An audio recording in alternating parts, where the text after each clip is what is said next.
Good morning बच्चों, मैं कपिल मेड़ा। हम पार्ट 1 अध्याय 1 पढ़ रहे थे। अब हम उसके आगे पार्ट पढ़ने जा रहे हैं। तो थोड़ा सा हम पीछे जाके देखते हैं। हमने मानचित्र में देखा था कीर्तन पहाड़ियां और सुलेमान, कीर्तन पहाड़ी और काबुल नदी, सुलेमान पहाड़ियां।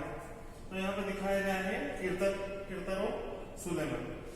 तो सबसे पहले यहाँ पर गेहूं एवं जौ की पैदावार शुरू हुई थी। फिर आता हमारा विंध्य पहाड़ियां। विंध्य पहाड़ियों में यहाँ पर सबसे पहले किसकी पैदावार हुई थी? चावल की। फिर हम इधर आता है गारो पहाड़ियां। गारो पहाड़ियां, ये हमारी गारो पहाड़ियां, ये हमारी गारो की पहाड़ियां है। ये हमको मानचित्र में दिखाया गया है। इसी प्रकार से सभी इसमें दिखाए गए हैं। यमुना नदी, गंगा नदी, सोन नदी, नर्मदा नदी, महानदी, सिंधु नदी। तो अब हम आगे नदियों के बारे में पाठ पढ़ेंगे, पढ़ चुके हैं। गंगा नदी तथा इसके सहायक नदियां। गंगा एक बड़ी नदी है एवं जो भी इससे जुड़ती जाती है वो इसकी सहायक नदियां कहलाती है। अब आज हम लोग यात्राएं क्यों करते हैं के बारे में आगे पाठ पढ़ते हैं।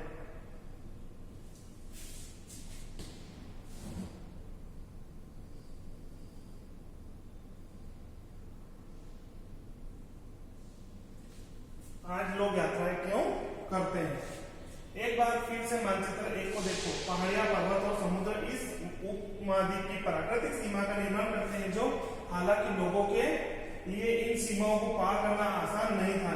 जिन्होंने ऐसा चाहा वे ऐसा कर सके। वे पर्वत की ऊंचाई को छू सके तथा गहरे समुद्र को पार कर सके। उपमहाद्वीप के बाहर से सभी कुछ लोग यहाँ आए और यहीं बस गए। लोगों के इस आवागमन के ने हमारी संस्कृति परंपराओं को समृद्ध किया है।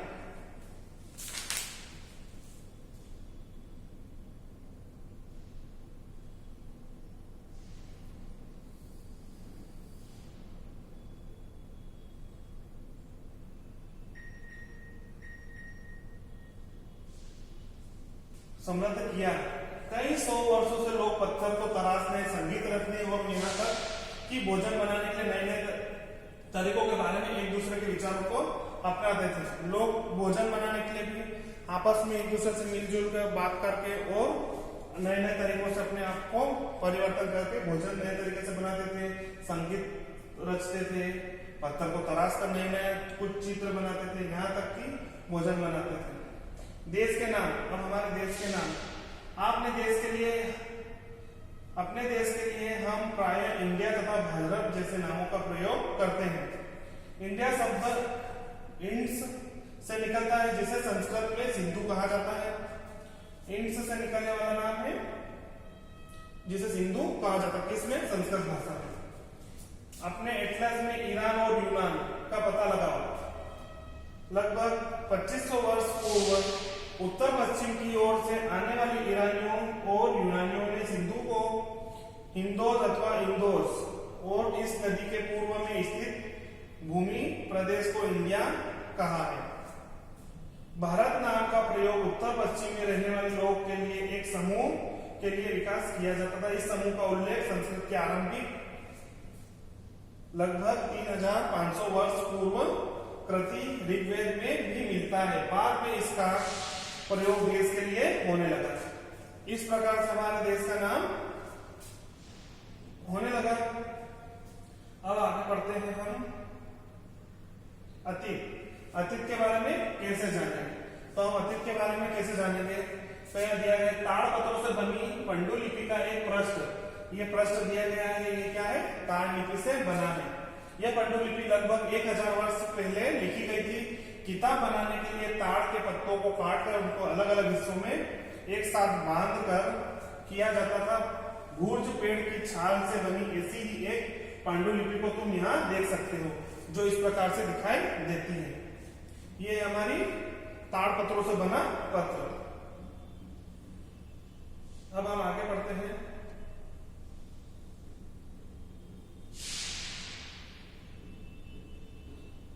इतने वर्षों में इनमें से कई पांडुलिपि को कीड़ों ने खा लिया तथा कुछ नष्ट कर दी गई।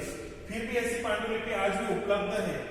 बहुत सारी पांडुलिपि को कीड़ों द्वारा खा के नष्ट कर दिया गया, फिर भी आज भी हम इसको देख सकते हैं। ये पांडुलिपि मंदिरों या विहारों में प्राप्त होती है। इसे हम कहाँ देख सकते हैं? मंदिरों और विहारों में हमको प्राप्त होती है। इन पुस्तकों में धार्मिक मान्यताओं, व्यवहारों, राजाओं के जीवन, औषधि तथा विज्ञान आदि के प्रकार के विषय में की चर्चा मिलती है। इसमें हमको राजा महाराजों के जीवन के बारे में, औषधि दवाइयों के बारे में, धार्मिक मान्यताओं के बारे में जानकारी प्राप्त होती है। इसके अतिरिक्त हमारे यहाँ महाकाव्य, कविताएं तथा नाटक भी इसमें शामिल है। इनमें से कई संस्कृत में लिखे हुए मिलते हैं, जो पहले तो हमारा संस्कृत चलता था तो इसमें संस्कृत में लिखे मिलते हैं, जबकि अन्य प्राकृत और तमिल में भी मिलते हैं। प्राकृत भाषा में मिलते हैं और तमिल भाषा में भी मिलते हैं। प्राकृत भाषा का प्रयोग आम लोग करते थे, जो वहां के आम लोग उस समय के लोग प्राकृत भाषा का उपयोग करते थे, जो रोज डेली में उपयोग होने वाली भाषा, वो तमिल में। हम अभिलेखों का भी अध्ययन कर सकते हैं। अभिलेखों का अध्ययन हम ऐसे लेख पत्थर, धातु जैसी अपेक्षाकृत कठोर सतह पर उत्कीर्ण किए गए मिलते हैं। इस प्रकार से यह है हमारा अभिलेख। अभिलेख इस प्रकार से लिखा जाता था। ये लगभग 2250 वर्ष पुराना है। यह अभिलेख वर्तमान अफगानिस्तान के कंधार से प्राप्त हुआ है। यह अभिलेख अशोक नाम के शासक के आदेश पर उत्कीर्ण किया गया था। ये लेख किसने बनवाया था? अशोक नाम के शासक ने बनवाया था। इस शासक के विषय में तुम अध्याय 8 में पढ़ोगे।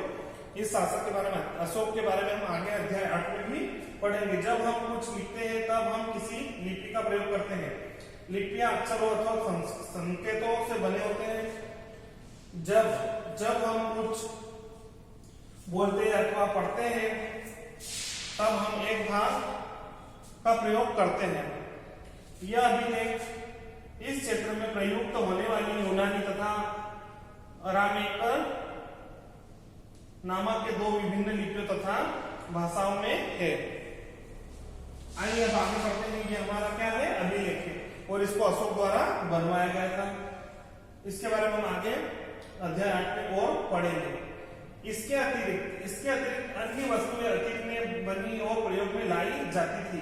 ऐसी वस्तुओं का अध्ययन करने वाला व्यक्ति पुरातत्विक, ऐसी और भी वस्तुएं हमारे जीवन में मतलब अतीत में बनाई गई है तो उसको क्या कहते थे? जो बनाने वाला, अध्ययन करने वाला व्यक्ति था पुरातात्विक कहलाता है। पुरातात्विक पत्थर और ईंट से बनी इमारतों के अवशेषों, चित्रों तथा मूर्तियों का अध्ययन करते हैं। वे औजारों, हथियारों, बर्तनों,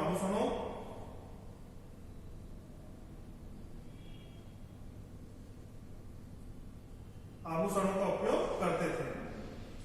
आपने देखा ही होगा, अतीत देखे जाए तो मांडव आपने देखा, सभी ने मांडव को देखा है, तो वो भी हमारा क्या है? अतीत के बारे में हमको बताता है। और आपने वहां की इमारतें भी देखी, वो कैसी बनाई जाती है। आगे हम पढ़ते हैं एक प्राचीन काल, एक प्राचीन नगर से प्राप्त ये जो बनावट मटकी आपको दिखाई दे रही है।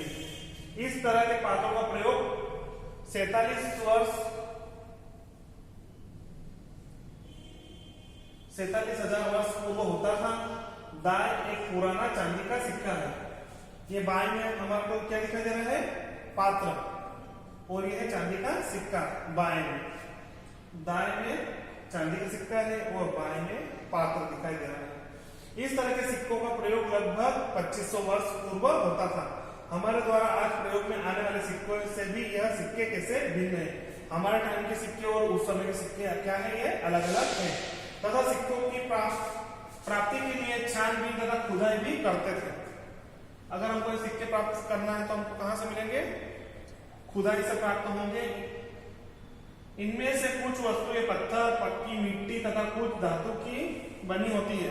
कुछ पत्थर से बनती है, कुछ धातु से बनती है और कुछ पक्की मिट्टी से बनती है। पुरातात्विक जानवरों, चिड़ियाओं तथा मछलियों की हड्डियों भी ढूंढते थे। ये क्या करते? पुरातात्विक जो हमारे अतीत की जानकारी प्राप्त करने के लिए सभी चीजों का खोज करते थे और निकालते थे। तो वह मछलियों की हड्डियां एवं चिड़ियों की हड्डियां को भी निकालते थे, अवशेषों से प्राप्त करते थे। इससे यह जानने में मदद मिलती है कि अतीत में लोग क्या खाते थे, वनस्पतियों के अवशेष बहुत मुश्किल से बच पाते हैं। यदि अन्न के दाने अथवा लकड़ी के टुकड़े जल जाते हैं तो वे जले हुए रूप में भी बचे रहते हैं। अन्न के दाने और लकड़ियां जलने से भी वो जो जलने के बाद जो बचता है अवशेष उनके रूप में हमको प्राप्त होते हैं। क्या पुरातत्वविदों को बहुधा कपड़ों के अवशेष मिलते होंगे? अब हमारा प्रश्न क्या है, मुझे खुदाई से प्राप्त सब चीजें मिल गई, लेकिन हमको कह रहे हैं कि कपड़े, अब कपड़ों के बारे में आगे पढ़ते हैं। क्या पुरातत्वविदों का बहुधा कपड़ों से अवशेष मिलते होंगे? पांडुलिपि, अभिलेख तथा पुरातत्व के ज्ञात जानकारी के लिए इतिहासकारक प्राय स्रोत शब्द का प्रयोग करते हैं। स्रोत शब्द का प्रयोग करते हैं। इतिहासकार उन्हें कहते हैं जो अतीत का अध्ययन करते हैं। इतिहासकार उन्हें कहते हैं जो अतीत का अध्ययन करते हैं। स्रोत को प्राप्त होते ही अतीत के बारे में पढ़ना बहुत रोचक हो जाता है, क्योंकि इन स्रोतों की सहायता से हम धीरे धीरे अतीत का पुनर्निर्माण कर सकते हैं। मतलब हम धीरे धीरे सीख के अतीत का पुनर्निर्माण कर सकते हैं। अतः इतिहासकार तथा पुरातत्वविद जासूसों की तरह है जो इन सभी स्रोतों का प्रयोग सुराग के रूप में करते हैं। जिस प्रकार से आपने देखा होगा पुलिस सुराग लगा के मुजरिम तक पहुंचती है, उसी प्रकार से इतिहासकार अतीत का ज्ञान प्राप्त करने वाले भी ऐसे सुराग मतलब पीछे पड़ जाते हैं और सब जानकारी को धीरे धीरे धीरे निकालते हैं। अतीत एक या अनेक, यहाँ अतीत का प्रयोग यहाँ ध्यान दीजिए। क्या तुम इस पुस्तक के शीर्षक हमारे अतीत पर ध्यान दिया है? यहाँ अतीत शब्द का प्रयोग बहुवचन के रूप में किया गया है। एक वचन या अनेक, अनेक मतलब बहुत सारे और एक मतलब एक, तो यहाँ पे हमारा अतीत का प्रयोग बहुवचन के रूप में किया गया है।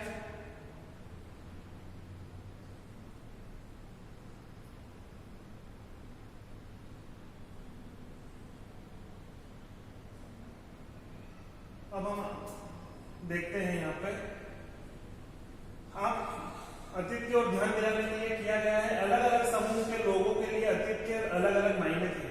अलग अलग लोगों के लिए अतीत का अलग अलग मायने था। उदाहरण के लिए पशुपालक अर्थात कृषकों का जीवन राजा तथा रानियों के जीवन से तथा व्यापारी का जीवन शिल्पकारों के जीवन से बहुत भिन्न था। सभी का जीवन अलग अलग था। राजा रानी का जीवन अलग था, पशुपालकों का जीवन अलग था, कृषकों का जीवन अलग था, शिल्पकारों का अलग भिन्न भिन्न मतलब अलग था। जैसा कि हम आज भी देखते हैं, उसी समय भी देश के अलग अलग हिस्सों में अलग अलग व्यवहारों और रीति रिवाजों का पालन करते थे। आज अभी आपने देखा होगा हम अलग अलग देश में अलग अलग रीति रिवाज का पालन करते हैं, उसी प्रकार पहले के समय में भी अलग अलग रीति रिवाजों का पालन करते थे। उदाहरण के लिए आज अंडमान द्वीप के अधिकांश लोग अपना भोजन मछली पकड़कर, शिकार करके तथा फल फूल के संग्रहण द्वारा प्राप्त करते हैं। अंडमान के लोग आज भी मछलियां पकड़ना, शिकार करना और फल फूल से संग्रह करके भोजन अपना करते हैं। इसके विपरीत, इसके उल्टे शहरों में रहने वाले लोग खाद्य आपूर्ति के लिए अन्य व्यक्तियों पर निर्भर रहते हैं। इस तरह से भेद अतीत में भी विद्यमान थे। आज हम लोग जाते हैं बाजार से ले आते हैं और कुछ भी सामान लेके आते हैं और खाते हैं, तो हम किसके ऊपर निर्भर हो गए? दूसरे व्यक्ति के ऊपर। और ये लोग अपना स्वयं का भोजन पकड़ते और पकाते और खाते हैं। इसके अतिरिक्त अन्य तरह का भेद है। इसके अतिरिक्त, इसके अलावा भी अन्य तरह का भेद पाया जाता है।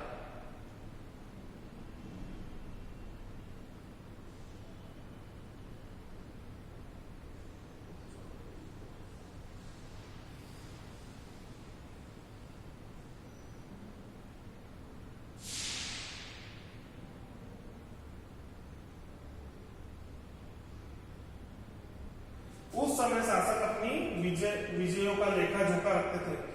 राजा महाराजा के जो युद्ध होते थे, कुछ भी होता था लड़ाई वगैरह, तो उसका लेखा जोखा वो रखते थे। यही कारण है कि हम उन शासकों तथा उनके द्वारा लड़ी जाने वाली लड़ाइयों के बारे में हम जानकारी रखते हैं। क्यों? क्योंकि राजाओं द्वारा उसको लिखा जाता था और आज हम उसको उनके लिखे हुए को पढ़कर हम जानकारी प्राप्त कर सकते हैं कि उस समय क्या हुआ था और अभी क्या हुआ।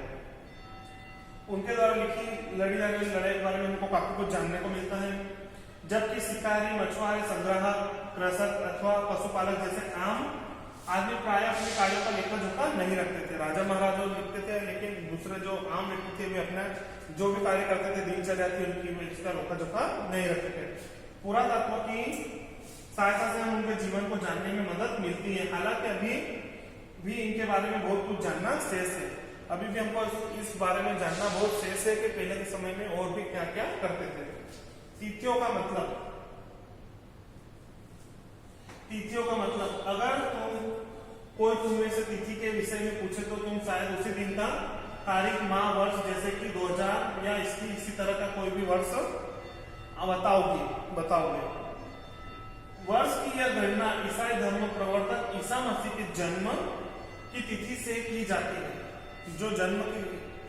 जो वर्ष की गणना है वो कहां से की जाती है? ईसाई धर्म के प्रवर्तक ईसा मसीह के जन्म की तिथि से की जाती है। अतः 2000 वर्ष कहने का तात्पर्य ईसा मसीह के जन्म के 2000 वर्ष के बाद से होता है। ईसा मसीह के जन्म के पूर्व की सभी तिथियां ईसा पूर्व लिखी जाती है। ईसा से पहले मतलब ईसा मसीह के जन्म से पहले इसके रूप में की जानी जाती है। इस पुस्तक में हम 2000 को अपना प्रारंभिक बिंदु मानते हुए वर्तमान से पूर्व की तिथियों का उल्लेख करेंगे। क्यों? क्योंकि हमारे पास 2000 वर्ष दिया गया और अभी हम 2020 में है, तो हम 2000 को बिंदु मानकर आगे और पीछे की तिथियों के बारे में जानकारी प्राप्त कर सकते हैं।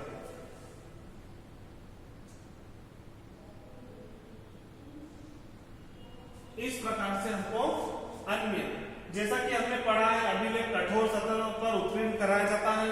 इससे हमें कई अभिलेख 100 वर्ष पूर्व लिखे गए थे। सभी अभिलेखों में लिपियों और भाषाओं का प्रयोग अच्छे से हुआ है। समय के साथ साथ अभिलेखों में प्रयुक्त भाषाओं तथा लिपियों में बहुत बदलाव आ चुके हैं। अलग अलग समय में अलग अलग लिपियों का उपयोग हुआ है। विद्वान यह कैसे जान पाते कि क्या लिखा था? इसका पता अज्ञात लिपि का अर्थ निकालने के लिए एक प्रक्रिया द्वारा किया जाता है। जिस प्रकार से हम इंग्लिश के वर्ड को जानने के लिए डिक्शनरी का उपयोग करते हैं, इसी प्रकार से ये भी अज्ञात लिपि का उपयोग करते थे। निकालने के लिए नई प्रक्रिया, एक प्रक्रिया द्वारा निकालते थे। इस प्रकार से अज्ञात लिपि को जानने की एक प्रसिद्ध कहानी उत्तर अफ्रीका देश में मिस्र से मिलती है। लगभग 5000 वर्ष पूर्व यहाँ राजा रानी रहते थे, उस प्रकार से मिलती है।